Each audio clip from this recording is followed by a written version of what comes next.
សម្រាប់បងអាសាជាប់សរសៃឈើសាច់ដុំចុករយពេញរាងកាយកំតនតានេះម៉ាស៊ីនម៉ាស្សាកន្ត្រាក់សាច់ដុំជួយបន្ធូរការឈឺចាប់មែនភ្លាមព្យាបាលតាមបែបវិទ្យាសាស្ត្រដោយមិនប្រើថ្នាំ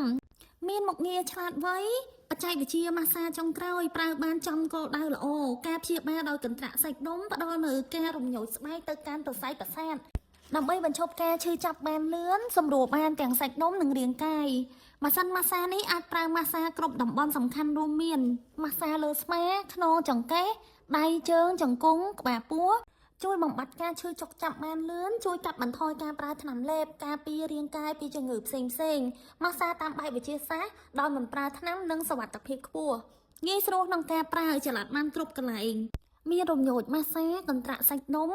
ជំរុញរាងកាយឲ្យធ្វើការបានល្អបំបត្តិការឈឺចុកចាប់បានយ៉ាងមានប្រសិទ្ធភាពខ្ពស់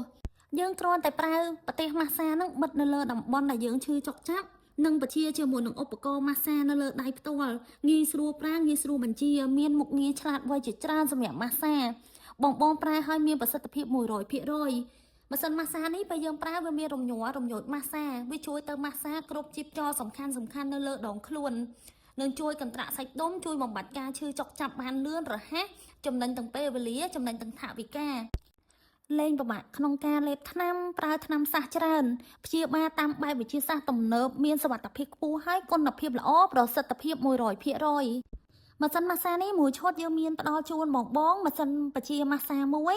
ខ្សែម៉ាស្សាចំនួន2និងប្រទេសបិទម៉ាស្សានៅលើខ្លួន8ប្រទេសនិងខ្សែសាកថ្មមួយខ្ញុំមានជាវីដេអូបង្ហាញពីវិធីប្រើបងយកទៅប្រើទៅធានាមានប្រសិទ្ធភាព 100%បងចង់បានតែឥឡូវនេះ free សេវាដឹកឲ្យអីវ៉ាន់ទៅដល់ដៃចាំទូទាត់លុយអត់វេលុយមុននេះបងធានាជូននៅសុវត្ថិភាពនិងទំនុកចិត្តជូនអតិថិជន 100% អរគុណ